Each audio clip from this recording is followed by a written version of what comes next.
I can easily connect with the idea that they have suffered an enormous amount. What I can't connect with is laying the blame for that at the feet of Israel, Britain, America, the West solely, as opposed to the choices of their own leadership. I'm going to say it's cherry picking again, though, because Okay. the leadership is what matters. The He was leadership is he what was the leader of matters. the PFLP. Why do you think Israel had a relationship with South Africa like that? Okay, we're getting way off topic. Like I said, I think How is this off topic when I'm just curious how that's off topic? all of those things occurred because Hamas began sending rockets into Israel, trying to kill civilians. And so we said, okay, we're not going to let anything through Like that can be toys, used for war. like A4 paper, like notebooks, Yeah, shoes, I don't know about clothes. But every why single don't thing. you know these, Coleman? Dilemma Podcast. I'm Jay Shapiro. Please watch this introduction. I really need to set this one up, if you don't mind. I want to start with a kind of moment of vulnerability of myself. This conversation may have been a mistake. I don't think it went terribly. I think there's a lot here, but I have this habit of wanting to engage with people who I used to be in contact with much closer and aligned with out of frustration. And I think I have this habit of wanting to really persuade them because I can't believe where they are. I think you probably think this is unfair to do an intro on my own show before the conversation, but I could have destroyed Coleman Hughes here. Maybe you think I should have, right? Obviously, I saw his video about what's happening in Gaza, and I could have torn it apart, as people like Dave Smith have done, and the Bad Hasbro guys had a nice laugh at his expense at the absurdity of it. I could have done that, right? I could have picked on his selective application of international law, his invoking of war crimes, leaning on international law, but then not invoking all of international law, which includes the codified right of armed resistance against an occupying force, the illegality of population transfers, the responsibilities of the occupying force for aid and whatnot, the ICJ rulings, the advisory opinions on the illegality of the wall, all of the rulings about the illegality of the settlements in the West Bank, the fact that Israel has never declared its borders, which is a violation of international law, the fact that they haven't declared their nuclear status, which is a violation of international law when we know they have them and even offered them to apartheid regimes in South Africa. I could have hammered him on all of that stuff, right? Owned him, destroyed him. He spreads direct disinformation in the piece, of course, just casually saying that Hamas has stolen the aid when there's no evidence of that. I could have destroyed him. And I didn't want to, right? Probably many of you wanted me to do that to his face, and I didn't. I wanted to try to do something different, and I'll explain that in the open when I get to the clip. We talked for about an hour and a half, and I split it up into two parts. So I let him say things at times which were false and ugly in the hopes of finding my what I wanted to find in this conversation. So please, at the end of part one, I have my afterthoughts where I want to talk to you about, I think, what transpired in this conversation. And then in part two, which frankly goes off the rails a little bit more, I'm going to do the same thing. But I really want you, listen to what happened. It's basically uncut. There was a few technical problems you'll see, but basically uncut. And then I'm going to be back at the end of this part one because I have some important thoughts that I really want you to hear. And so somebody commented when I announced I was going to have this conversation with Coleman Hughes that we live in different worlds, that we really come from different worlds. And I think they're right, honestly. Let me just play part one where maybe you could track, I think, what the difference of these worlds are. So there you go. Here you go. Part one with Coleman Hughes. Please stick around for my afterthoughts. I think they're really important. My hopes for this conversation obviously would be to change your mind, but that's probably not going to happen. I think if we're successful, the best that we can do in these kind of engagements is like honestly explore and discover the genuine differences that we have philosophically or psychologically when it comes to something like morally analyzing Hmm. Palestine and what's happening, and to display that, because there's probably a lot of people who come at the beginning of this video who agree with me or agree with you, and I think if we can present why we, like, really deeply what our differences are, which potentially are sometimes differences of information. Like I do have, so to be fair, I have some research in front of me, but I don't want it to be a research battle, right? Like I think that's usually fruitless. But if we can display kind of, really get our finger on where we disagree and why we disagree, that would be a success in my view. And then on the specific issue of Palestine, I think what I really hope to accomplish, just to you, so if I can't convince you to, whatever, change your mind, is to understand and see why someone like me, I'll just say me, I happen to be someone like me, someone like me hears certain arguments. I watched your recent piece and I've been following you a bit, hears certain arguments and has a tremendous amount of doubt. Not doubt that you hold the arguments, but doubt in the sort of underlying assumptions or truths that you're leaning on to make those arguments, particularly when it comes to Palestine and Israel. And a lot of that does have to do with experience and historical sort of engagement with the issue, where maybe someone like me, again, me, has learned to be skeptical of certain claims or whatever. And we can disagree about that, or we can talk about them. So there are certain times where I'm going to be like, you said this, and I have this in my mind that I want to share with you, whether you know that research or not. And that's why I'm like, skeptical or side-eyed of it. I don't expect to change your mind either, but if we can, I feel if we can actually make real contact in the arguments we're making and how we see the situation, why we see it differently. And let me just say, this is the Dilemma podcast, right? So Yeah, man. it's Yeah, a for those who reunion don't of the know, co-founders of the Dilemma yeah, podcast. and on the last one I did, what's funny, I mean, I did mention, when it was audio only, I've gotten, I think, a whole new viewership after I went to video, but when it was audio only, we did a bunch of amazingly cool shows. And one of them in particular that I told people last time if they wanted to do some homework to check out was the Lessons of Black Panther, which I think has a lot of parallels to what we're going to talk about today, because it's, and now we'll start getting into the arguments, but in general, let's say a We liberation we of did that. freedom We did movement. that together. Yeah, with Chloe Valdary as Dude, it's well. been it's been so it's It's been been a so long time. I long. think it was It's during been COVID and with 5 years. COVID. Yeah. It's been Yeah, five yeah. years. And maybe we've changed or maybe we haven't, but it's a really great episode. But it involved kind of the, I think, eternal moral dilemma of,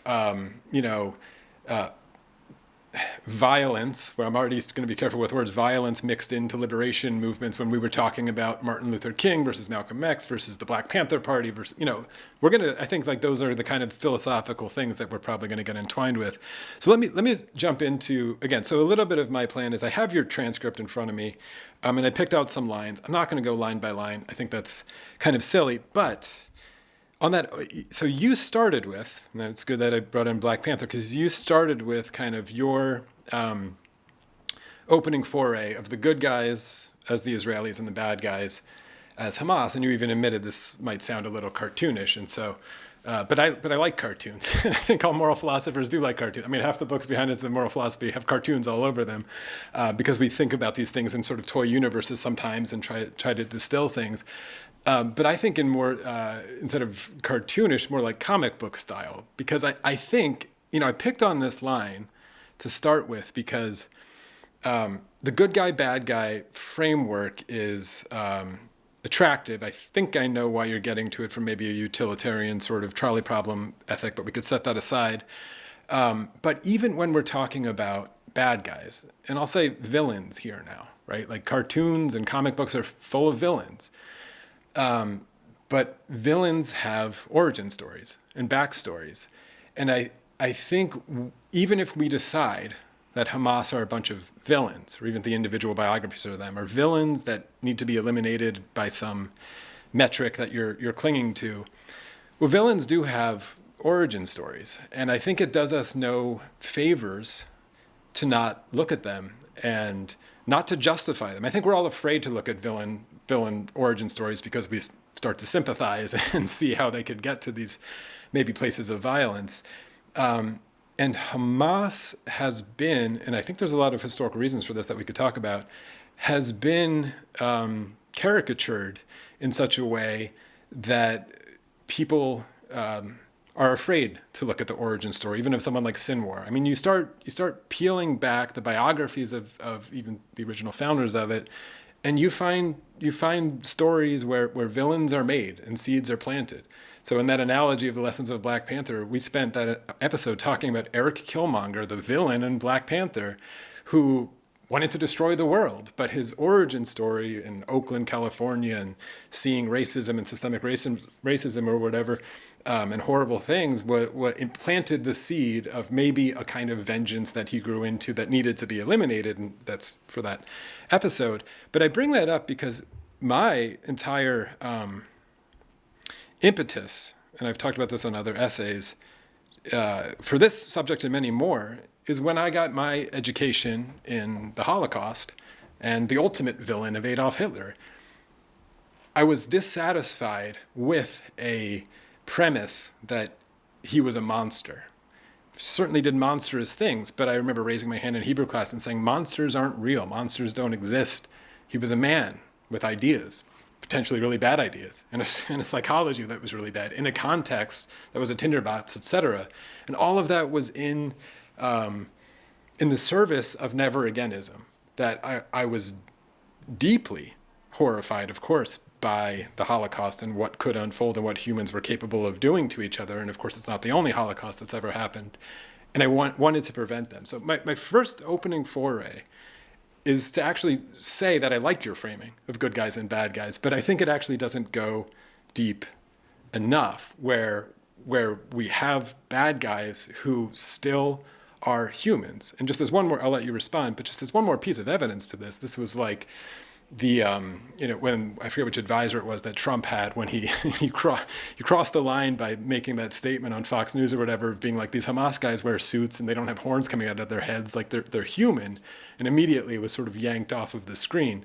So I think that's my starting point. I do want to talk about the motivations of good guys and bad guys as you split them here, but I just wanted to start by saying bad guys and villains do exist, but they're very rarely born as villains, and it does us no favors to figure out where we are, how to get out of it, to stop with that analysis. If you want to respond to that, feel free. Yeah, sure. So first thing I would say is you're right that many villains in the world have an origin story. There's a reason that they are the way they are. More than that, there's a reason why people are sympathetic to them. Mm-hmm. You could say that about the Nazis. Obviously, I mean, Daryl Cooper likes to frame this as like hidden and undiscovered history, but it's in every high school history textbook. Right. That the harsh terms imposed at the end of World War I were part of the reason for German resentment of the rest of Europe, and part of the reason why for Hitler's popularity, right? So you could turn around and say, well, we created the Nazis. What I think what's more accurate to say is that there were aspects of Nazi ideology that we had nothing to do with creating. The anti-Semitism, there were beliefs that were really had nothing to do with us, but there were also strategic errors that played into their hands, and explains part of why the average decent German might have been seduced by them. You could say the same with North Koreans, right? The Korean War, the North Koreans were the one that actually fought the Japanese occupations, and the Southern Korean leaders were the ones that collaborated with it. And so you can see during that war why a Korean might say, well, really the ones I trust are the North Koreans. Well, look how that turned out, obviously, but there's often, you could say the same of the Southern Confederates. They felt that they were the ones that actually, like, the slavery issue was life or death for them, because God forbid there was an insurrection or something. So how dare the Northerners that are not actually implicated in the issue, because there are barely they have a tiny black population, how dare they tell us what to do with our, and so, but on top of that, it's also true that villains often have beliefs that no one is responsible for other than themselves. Like, it's not true that all people are born good. I think what is true is that people are born into cultures with specific sets of beliefs.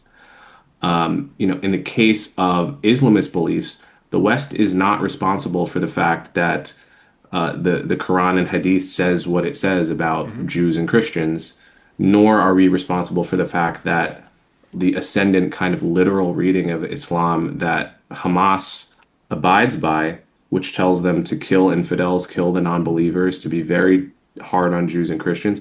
We're not responsible for, we didn't create that literature. Uh, we didn't fund the distribution of that literature throughout the Muslim world. And so I think it's too simple to say that everyone is like what I'm hearing you say is like Hmm. everyone is basically born decent. That may be true psychologically, but some people are born decent, but with ideas that are just incompatible with creating the kind of cultures and places that you and I want to live in, which is why when given the choice, people flee those cultures and move to the kind of places that you and I were lucky enough to be born in. Hmm. So By the I'm way, hearing, and the yeah. last thing I want to, you said something about Sinwar. Hmm. I want to hear what your villain origin story of him is, because I mean, obviously, it's important to understand whatever hatred he had towards Israel, it was an Israeli doctor that saved his life when he had a Sure. brain tumor. And so I'm not exactly sure how that would generate or explain hatred of the enemy when the enemy saved your life. It didn't Yeah. have to. Yeah. So, well, so I think what's underlying a lot of this, I'm gonna go back to this a lot. But what similar is, of course, in many of them, is it's the occupation. I mean, it sounds so simple, but it's the occupation. Stupid. It sounds like the economy of like, it is the denial of dignity and the way they have lived. Of course, he was jailed a million times and beat up in prison. The guy also studied Hebrew and learned things in prison to be dedicated to what he would call liberation, you would call something else. But just to back it up for a second, I think it's difficult for us in the West to, I think, make a lot of abstractions when we talk about Palestine. People say like, oh, it's a stolen country or right of return. And even your first line, this is actually the first line that I was going to go to, of Israel's goal is to live in peace with its neighbors. And I obviously think there's a lot of reasons to doubt that. But even the framing of the word neighbors implies quite a leap over, I think, a failure, and this is difficult, a failure to deeply, honestly engage with something like the Nakba as not a symbolic event. This is not just like, they're not carrying keys around because it's just some sort of like political thing. You know, writing Israel just wants to live in peace with its neighbors implies like they showed up in a neighborhood and just wanted this little piece of land, and then everybody attacked them, and that's just because they all hate Jews and just didn't want them there. And it's just a massive failure to even look at history, right? It starts at 1948, but even if you start in 1948, like I think it's difficult to think of, we're talking about houses here. Like there's quotes and eyewitness reports or whatever, and many historians have collected these from Holocaust victims, right? The most sympathetic people in the world showing up and getting put in an apartment, and there's food still on the stove, or shoes in the hallway that don't fit them, and toys in the backyard that don't belong to them. Like it's that level of displacement and humiliation that is the Nakba, that was, if you're going to take it this far, the start of the villain story for the whole Palestinian cause. But obviously, the Palestinian cause has not always been villains. And I want to ask you about what you wish the Palestinian cause would do. Clearly, you don't like Hamas, and I'm no fan of religious orientations of Hamas either. Although it's, I don't think, fair at all to cast them into a bucket with Al Qaeda and ISIS. They all are quite different with different origin stories. So, like, my first question for that is, do you think or do you agree that the Palestinian people have suffered a legitimately massive injustice at the hands of the Zionists, but not purely the Zionists, right? Of Zionists working in collaboration with the UK and abandoned by Arab countries, etc. But have they suffered a pretty massive sort of whack of injustice through the last century? Like, have they? I mean, and can you connect with it? I could send you some writing that helps you connect with it, but it's enough for I me. Yeah. I can easily connect with the idea that they have suffered an enormous amount. What I can't connect with is laying the blame for that at the feet of Israel, Britain, America, the West solely, as opposed to the choices of their own leadership. To to start a war in 1948, and then for five Arab countries to join in that war was a choice. To reject the partition that the UN voted for in 1947 was a choice. Those choices had devastating consequences on the Palestinian community because Israel won that war, which wasn't an obvious outcome, obviously, at the start, given that at that time it was not the military superpower it is today. It was a terrible choice, and one I think they didn't even understand how terrible a choice it would be at the time, obviously. But why would I lay that blame entirely at the feet of Israel and Britain as opposed to the decision makers who decided to launch that war? So, are you saying you're saying the Palestinians, if they had accepted the partition, which of course no Arab state did, right? And for I think obvious reasons, they all voted They weren't against it. An Arab state, No, no, but none as a of the community surrounding that ones. Yeah, yeah. sure, No, but no one voted for it. why would the Arab states don't matter? They weren't part of the partition. They Right. No, wouldn't I'm have saying a vote. I'm saying they voted against it at the UN. Oh, I see The what you mean. yeah, Yes, yeah, yeah. yes, sure, but So you're saying that the all of the Haganah, the Irgun, etc., were waiting with all of their weapons and all of their guns.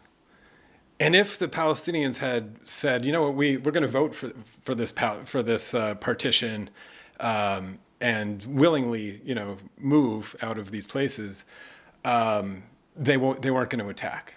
This is your proposition that the Zionists would have stopped right then and there. well, they wouldn't have necessarily had to move if they voted for the partition. The partition, I don't think, required an exchange of population necessarily.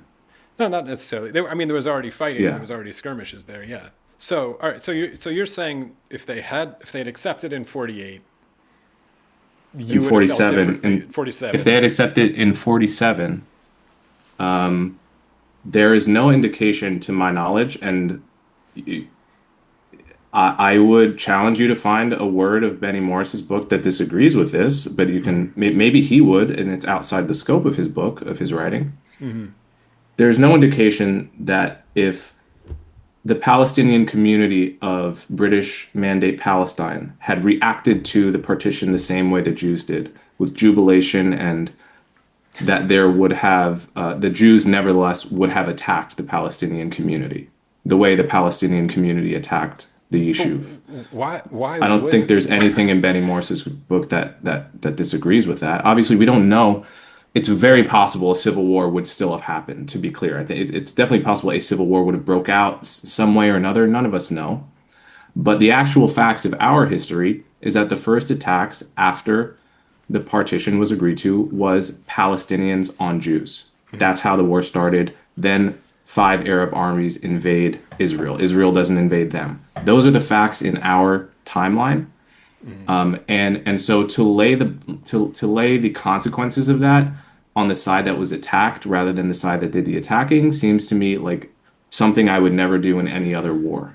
Yeah. And So you would never do in any other war. So you discount all the statements of the Irgun and the Haganah, Menachem Begin, and all these people talking about Greater Israel and the Arab needs to be eliminated and they should fight it. And Jabotinsky, of course, his father working with Netanyahu, which were explicitly that they were going to wipe out, or they They needed to weren't remove. They they needed to remove at least they all weren't of in the Arabs. charge. Ben Gurion was in charge. Yes, They were the extremists that Ben Gurion represented the mainstream, and they were the extremists that so do he you? won out over in terms of decision making power and legitimacy. Every side is going to have extremists that you can cherry pick and say represent the whole. The difference is that Ben Gurion was represented the mainstream Israeli decision makers at the time, and that's why he was the first prime minister of Israel.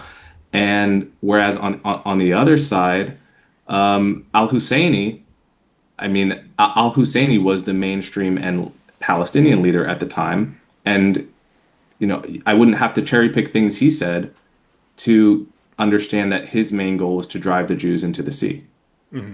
So Ben Gurion, you're saying, represented the mainstream and then incorporated all of those groups into the first IDF, these Yes. terrorist groups. As yeah, so is Yeah. that so? So can you square that circle? That all of these, I guess you would agree, groups that were loudly professing in their actions were in line with removing the Arab, expelling the Arab, killing the Arab, removing the Arab.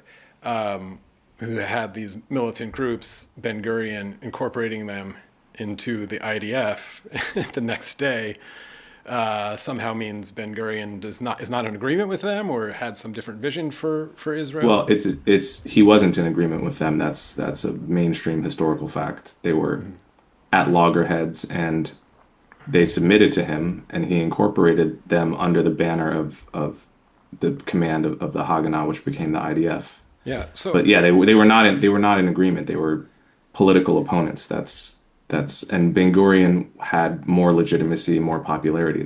These are all. I don't think I'm saying anything yeah. controversial. So I guess what we're on now is your underlying moral analysis and how you deliberate these questions is about intention, overall intention, right?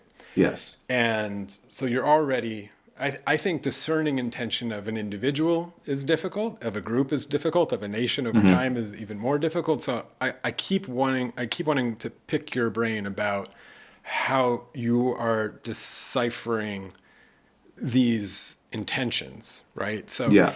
so what's difficult about that? Let's start with the intention of the Zionists. And I could read. I don't know what you think Zionism is, or if you call yourself a Zionist. I have a really fun book from 1920 here from Balfour himself. I think it's fun to read in their own words because it's hard to get our mind in the heads of colonizers when they were writing about Zionism and what it is. But the intentions of the early Zionists, I don't know if you think this has changed. If you're saying in 1947, it was be thrilled that they got a UN partition, which was far less than they were saying they wanted, and they were armed. But they would have stopped there if that was it. They would have been happy with that dayenu. It's a Hebrew word for would have been enough.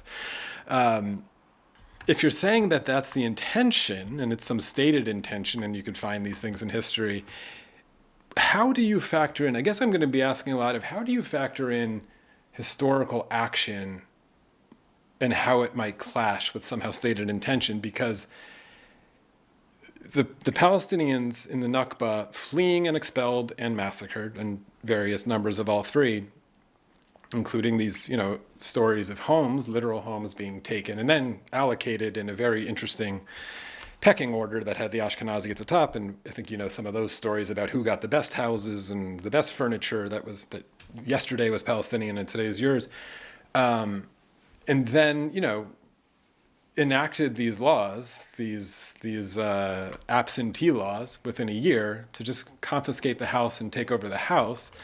I think any historian looking at that, within 2 years of intention, action, might put some pressure on, is this an expansionist policy? Is this a policy that's interested in peaceful coexistence at all? Or was maybe an underlying intention, or we can say a competing intention, which maybe somehow won out. I think you'll make this argument a lot. Kind of won the day of like, well, we just have to take this land and this land and this land and this land more and more, while actively trying to import Jews, especially in Morocco, who had no interest in coming, and trying to make it uncomfortable for them to increase their numbers and achieve this 80% majority as Ben Gurion dreamed. So I'm just curious how, like, 1950 absentee law, 1947, you're saying some sort of benign coexist with your neighbor's intention. How do you think they put pressure on each other at all? No, I think if you look at the big picture, the the Yishuv accepts the partition in 1947.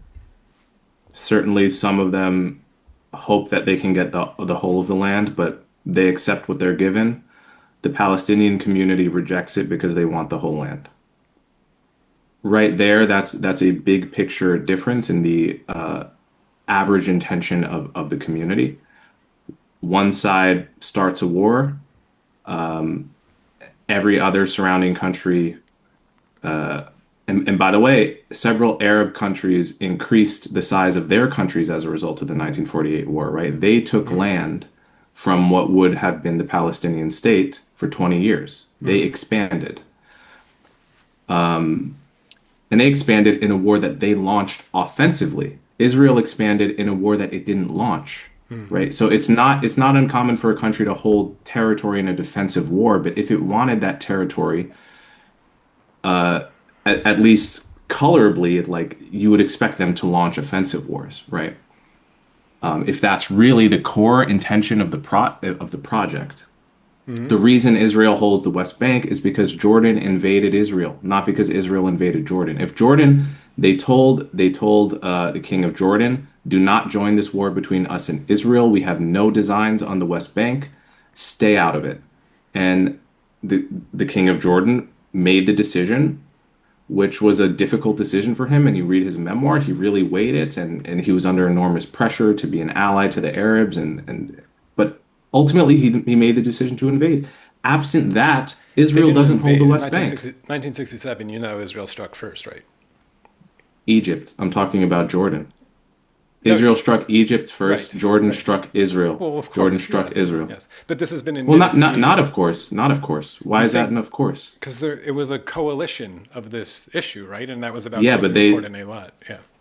but it was not a foregone conclusion either in Egypt's mind or anyone's mind that Jordan would for sure join in the war, Sure. Right. Which, because they which, by the Egypt and way, Syria quite often didn't come to each other's defense in those times. So, but this is the thing. Israel, there's an alternative history where I have no argument at all, because Israel just said, "Oh, we want the West Bank. We know we're pretty sure we can beat Jordan. We take it." mhm. That's not what happened. What happened was Jordan invaded Israel, and in the course of the war, Israel found itself in control of the West Bank, and then the war ends, and now they have to decide what to do with it. Do we give it back for peace, as Ben Gurion wanted, the same Ben Gurion who, I think implicitly Many people believed wanted wanted. Many people wanted. Yeah. wanted to give it back. Some people wanted to keep it for religious reasons and so forth.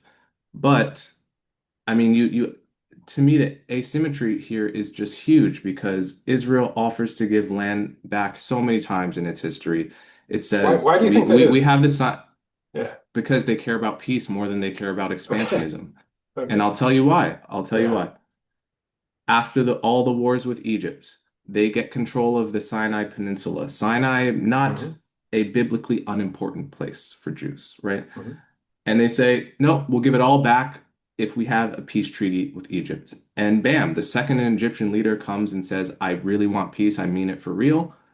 10 years later, they have But they, they but have a peace Coleman, that's lasted. but And Coleman, he said what they wanted, of course, is that if those ports remained in the sphere of Western influence, basically, if the Suez Canal, I mean, Israel is happy to make peace with Arab neighbors all the time as long as they're sort of in the Western sphere of influence. This is what the Abraham Accords has been all about. So, do you think they would have made peace with an Egyptian leader who, was fired up about the Palestinian cause and was still interested in closing the ports? I mean, it was a wait, massive when you say, hold defeat. on, I'm confused what you're saying. So you're saying Israel should make peace with someone that is fired up with the Palestinian cause, which is to eliminate Israel. No, so you're the one who What's said the Palestinians have suffered a massive injustice. I wonder what you think the Palestinian cause is to, if it's Possible to achieve justice in that regard. I mean, you say well, they've suffered a massive not nec injustice. if Can that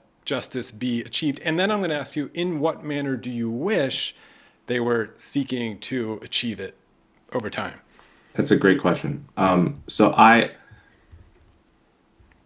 So I can tell you what I wish the Palestinian Yeah. cause were.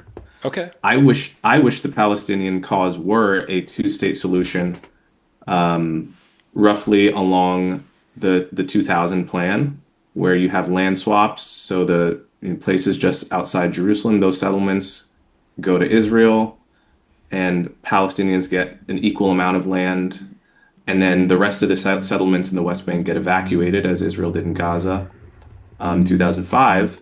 and then they live peacefully as neighbors. And probably Israel and America give a ton of financial aid and infrastructure so that the West Bank and Gaza can be built up and become like, if not Dubai, then really just become wealthy and prosperous. And I wish that that were the Palestinian cause. Hmm. But just because I wish that were the Palestinian cause, that doesn't mean that that's what most Palestinians believe the Palestinian cause is.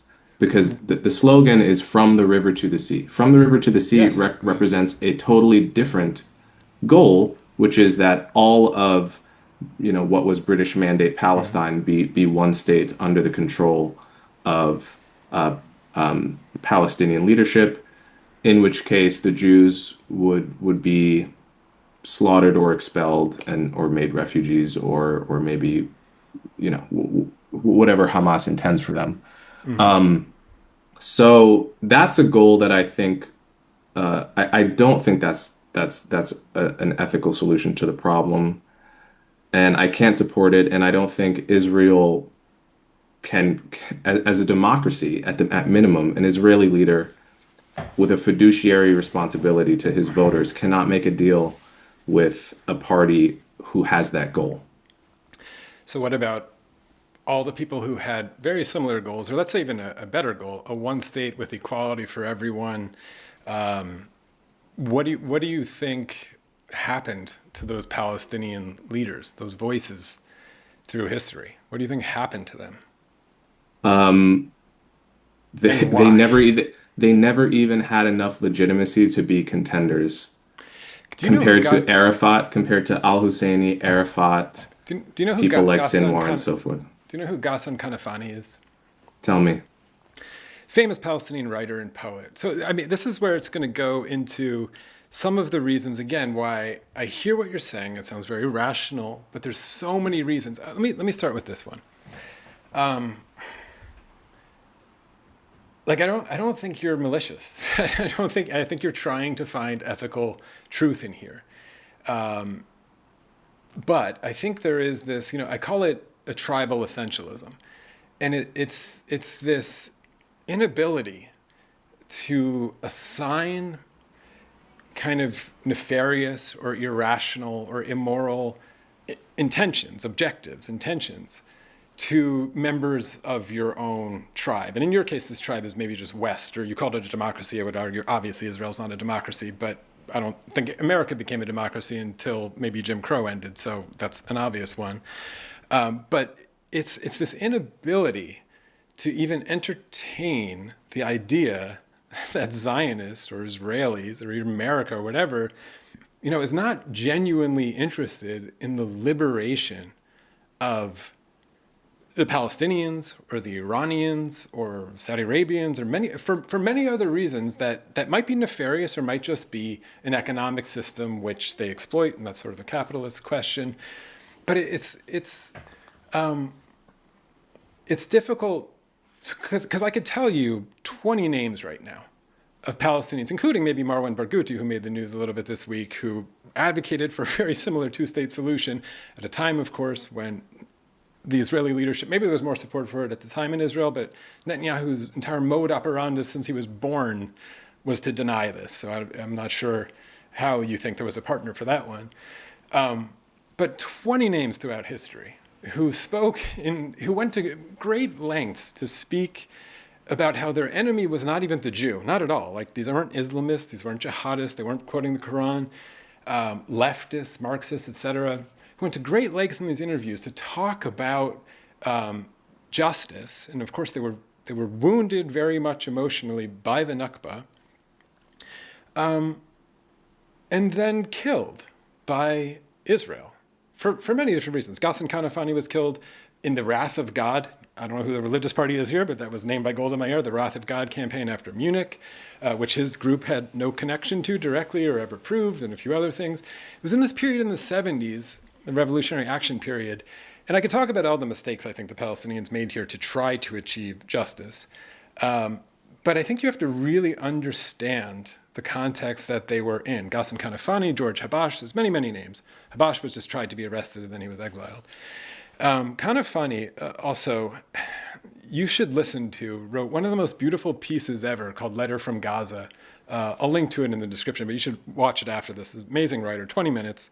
Wrote it in 1955. I think that gets to the heart of what the, when you say the Palestinian cause and what you wish it was, and I know you didn't include kind of right of return and maybe a more spiritual or esoteric longing for dignity of like a great harm was done to us and it needs to be repaired somehow. And that's the complicated part. What do we do now? He was an amazing writer at this. And he wrote this letter from Gaza about this that I think hits home and would help people who struggle with it connect with what this means at a really, really deep level. But when and I haven't even like told, like the direct argument is basically that Israel's actions, no matter what they kind of say, and obviously I could cherry pick as you're saying, but pretty soon when you have a wheelbarrow full of cherries, it's not just cherry picking anymore. You have to contend with this massive amount of cherries in your lap. But quotes that also support this. But the hypothesis that Israel eliminates or silences or jails Palestinian voices of moderation and peace and coexistence all of the time in history, because what is more useful for them is exactly the kind of pattern that you've outlined. They're not stupid. They know if they are attacked, especially with these legal frameworks you laid out of the UN and borders or whatever, their response can include expansion and expulsion or whatever, and we could argue if October 7th was one of these. And I'm not saying false flag. The attacks are real, right? But that there is, to even digest my argument there, that they killed Ghassan Kanafani because he was a really good writer and could explain, and had great English, and he was a good-looking guy and could explain the Palestinian cause to the world in a way that was truthful and sympathetic, and certainly puts pressure on your good guy, bad guy opening, is a problem for Israel. And what is more useful, as they've said, Hamas was an asset, whatever is more useful, is to have the spectacles of irrational vengeance, terrorism coming their way, where they can say, well, we don't have a partner in peace. What can we do? We just need to keep this project going. But to digest that, you have to be able to entertain the fact and get over the essentialism that they very well may hold that belief, that they very well may hold that intention. And if you're going to jump over it, saying like Israel's actions or the West's actions or whatever are tame and rational and it's in their best interest to live peacefully with their neighbors, I'm not going to be able to get much on the table because you're just going to keep jumping over it. And then just one more thing for that, to bring it outside of just Israel, because I've been using this one a lot lately too, I brought up Iran, like just as an example. If you say the West or America, it's in their interest to liberate Iran. That's what Netanyahu's saying right now. Liberate Iran from this terrible regime. And believe me, I'm no fan of the regime there. But you go back in history and you're like, well, who was the one who got rid of the democratically elected leader who was certainly not an Islamist, not putting women in bags or anything like that, speaking about coexistence, even recognized Israel, Mossadegh I'm talking about. Who gets rid of that guy and coups him from the outside? And what was the reason? Of course, it was because he nationalized the oil and there's economic interest in there. And just like those stories need to put pressure on this good guy, bad guy dichotomy. We're talking a lot about the bad guy early on, but I also need to put some pressure on the supposed good guy of like, we have to be able to consider that there's nefarious intentions embedded within Zionism, and we could argue about that. Again, I have quotes, and you could accuse me of cherry picking, or the American capitalist project or whatever it is, but just contend with that. Look up Ghassan Kanafani and wonder why he was blown up in 1972 in a car bomb along with a 17-year-old niece in Lebanon for writing books, right? For writing. Okay, so I don't know that guy or particular example. I'll take your word for it. Yeah. To me, and you can find any number of individuals and writers and artists and who say all the right things and are incredibly inspiring, and who you and I would look to as thinking that guy really that guy should rise up as the leader and become the Palestinian Martin Luther King. And it's a shame when that person is killed in whatever circumstance, but This was a you're targeted implying assassination, just that to add that. It wasn't like a you're war or anything. Yeah. okay. You're implying that the counterfactual is that the Palestinians are looking for a leader to say, we want peace. They're looking for their Sadat. And I just don't think that that's true. I think that Sadat was a once in a lifetime leader for Egypt. He made peace with Israel and he was killed for it. I think that after the negotiations in 2000, I'm forgetting his name. I think it was Abu Namr. Abu Nadil, yeah, there's a lot of Abus. It was one of Arafat's top aides came out and criticized Arafat for rejecting the 2000 deal with Clinton, and he said, I'll give you the exact quote after the podcast. Didn't we spit in the face of Bill Clinton when he offered us Yeah. what we wanted with some adjustments? Aren't we responsible for missing perhaps a once in a lifetime opportunity to have secured a Palestinian state, perhaps an opportunity that may never come back? And he was shot. Yeah. So the actual leaders that the Palestinians have had, and of course, Palestinian society has never been a democracy.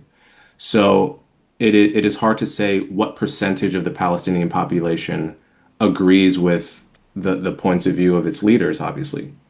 But nevertheless, the only leaders Palestinian society has ever had have never actually made serious gestures of peace towards Israel the way that Sadat finally did Yeah. after Egyptians were sick of losing people on the battlefield for 30 years Yeah. in pointless wars. So I get that there's a writer I mean, that I is could give you not that does not 50 names, that but that I'm gonna say it's cherry picking again though because okay. the leadership is what matters. The He was leadership is he what was the leader of matters. the PFLP, right? And they were also in contest with lots of other groups. But to put it just to give you the context, because you keep going back to Oslo, but I think I want you to go back further. Again, and this is all just to put pressure on. Because you jumped over it again.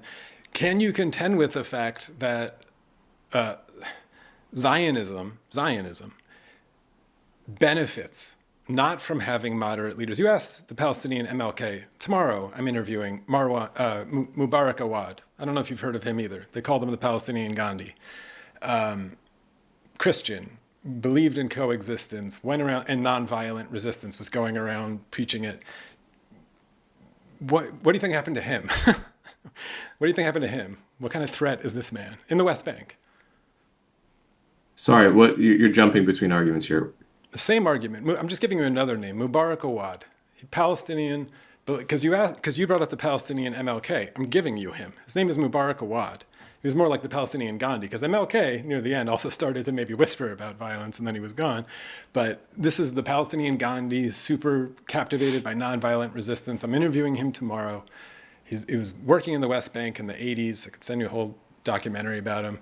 Who do you think got rid of him? Look, I don't know. Israel But what I'm deported telling him. you, The U.S. what I'm even tried telling to you keep him there. is Right? there's And been so tell me Jay, why. it's not a democracy. So we don't the Israel situation is deported him. hold on, Jay. Yeah. Hold on. So the Palestinians have had one real election. Yes.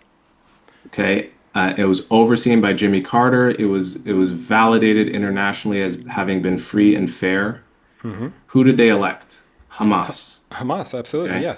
And this is not, it's not like they didn't know what Hamas was about. This is after the Second Intifada when Hamas was blowing up Jewish families on buses and all over Israel for 5 years. And they voted for this. And And the you're second intifada sitting here started with which throwing event? names at me. Hold on. Yeah. And you're sitting here telling me that the only reason there isn't a Palestinian MLK is because Israel's killed them all.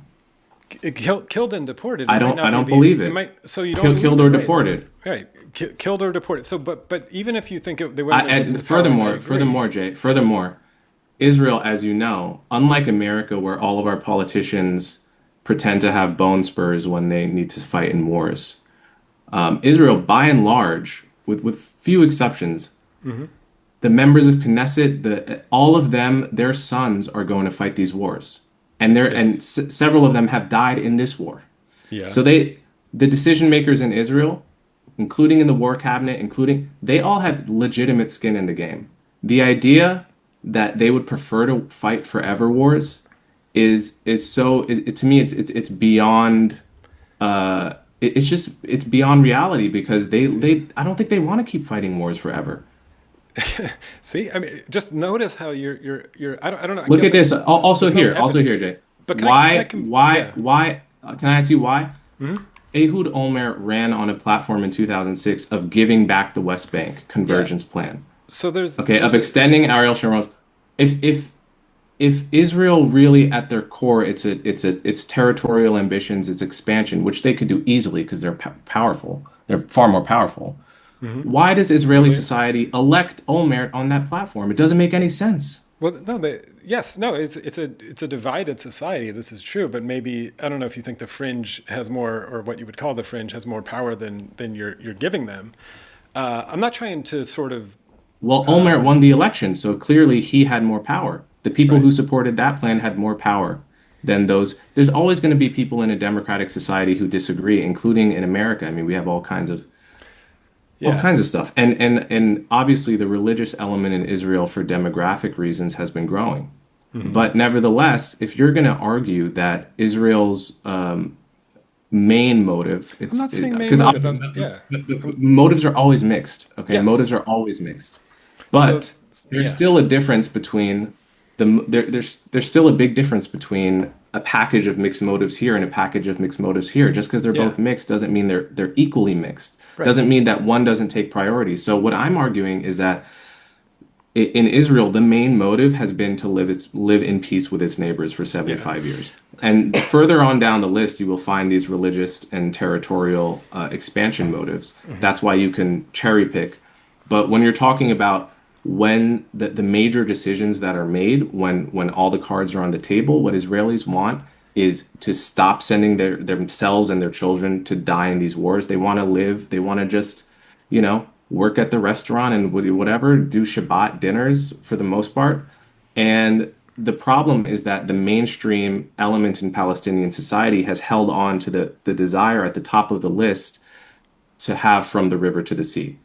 And that's incompatible with what Israel wants. And that's why, like I say, what I would wish were the desire among the mainstream desire among Palestinian desire society would be a two-state solution. I think your video But froze it's there for a not. second. By the way, that's it. Oh, sorry. So that's the end of part one. And from here on, I feel like the conversation kind of clunkily gets a little more tense and difficult. But I want to start by this point that we're on now that he just laid out is the point of difference, the major point of difference. I want to start by pointing to it. I mean, just how, sorry, Coleman, stupid the point is about 1947 and how the Zionists and this new Israeli state cheered in jubilation, and the Palestinians were pissed, and Arab states declared war. And this was a choice they really made. They could have done different. Once you start there, once you start with that analysis right there, everything after that is going to be able to be framed as the Palestinians are unreasonable and just want the whole thing, and they're just violent and they just always hate the Jews, and everything after that point will be Israel and the Zionist faction acting as in defense and in reaction to this unreasonableness. But it's so stupid. Just think for a second of let's first look at the Zionists and why they cheered and were in jubilation. The Zionist cause, which is about establishing a Jewish state, not anywhere, there in the land of Palestine, establishing a Jewish state, reclaiming it in their mind after 2,000 years of exile and diaspora. That was the day that it was rubber stamped by this new international body in Europe, which was still full of colonizers, by the way, in 1947, including the British, of course, who were instrumental at creating the conditions there. That was the day it was rubber stamped, that the dream started to be coming true officially. So of course they celebrate in whatever capacity, right? Like that was the dream starting its day, and they celebrate. But from the Palestinian, who had a nation, right? Not a state that wasn't codified because they were colonized, but had a nation with movie theaters and life and commerce and a newspaper, many, many newspapers, of course, and theaters and a life. They were Palestinians with a nation, had been for the previous decades, seeing it whittled away violently by the British, who had happened to be in that international body which just rubber stamped this project, along, of course, in collaboration with Zionists who had been violently massacring and clashing with them. You've seen this thing happen on your land. And the day that it's, again, rubber stamped, being like, oh, okay, we'll pause it here, right? This is our new plan by the people who had literally been aiding and abetting the people who were taking it from you and lying to you for decades. You want them to celebrate? You want them to shrug and be like, I guess that's it. You want them to be jubilant about, like, oh, we got this. No, they were in the process of losing something on that day, and it was an edict from above, whereas the Zionists got something. So, starting there with genuine Nakba denial that you'll hear from Coleman is really a problem. And Coleman, it's clear to me, has read one book by Benny Morris, a deeply neoconservative historian, and digested a decade of the dishonest argumentation and analysis from someone like Sam Harris, whose analysis stops at the close horizon of his own massive fears and anxieties. And this is what he's laying on top of the project. And he doesn't know, as I was hoping to do, and I will do more in the second part, to give him more things that are in my head, our heads, who know the patterns here, and why we have this kind of caution. So my initial hope of helping Coleman understand what's in my mind, or many people like us, what's in our minds when we see Israel's behavior and why we assess it the way we do, I think was fairly unsuccessful. He calls all of them cherry picking. My mind's just full of a bunch of cherries from Israel's behavior, apparently. One of those cherries in my mind that I keep bringing up is Ghassan Kanafani, who Coleman doesn't know and didn't know, and I think he should ask himself why. But I want you to do me a favor, and before you watch part 2, Ghassan Kanafani was a beautiful writer and poet and leader of the PFLP, as I mentioned, which was a leftist, Marxist, revolutionary group working in the late 60s and early 70s before he was assassinated by Israel, along with his niece, in a car bomb in Lebanon. He wrote a piece in 1955 called Letter from Gaza. And I'm going to link to a video in the description and in the first comment that, I'm really asking you, it takes 20 minutes to listen to a beautiful, beautiful reading of it that I think needs to be heard, about trying to just make contact with what the Palestinian cause is, which is difficult sometimes to put your finger on. It's a quest for dignity. Obviously. It's a quest for justice being sought for massive injustice.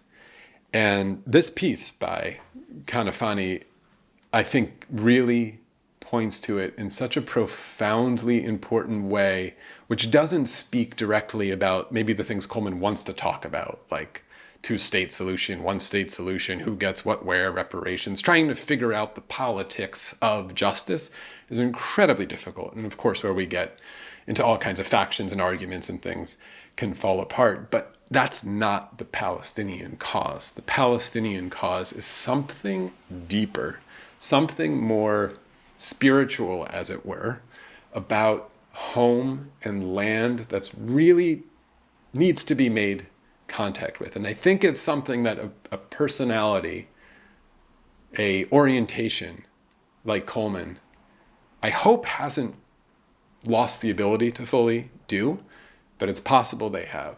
But please, before you watch part 2, which we're going to get into more specifics, we start by addressing, I think, some absurd claims like 2005, Israel left Gaza voluntarily, or we get more into this, I think, insane piece of argumentation that Coleman offers that somehow Israel's deeply ideological and tactical commitment and partnership with the apartheid regime in South Africa somehow has nothing to do or is beside the point with trying to glean the intentions of something like the Zionist project as it has come to be practiced, and as people like Kanafani were actively trying to assess in order to combat and defeat. Somehow, he thinks, that's besides the point. But that's in part 2. But before you do it, please take 20 minutes. And if you don't have a good 20 minutes right now, wait till you have a good, quiet 20 minutes. This deserves it. This piece, A Letter from Gaza by Ghassan Kanafani. Please watch that. And then come back for part 2, where I will let it play out. And then I'll come back with some final thoughts as well. So thanks.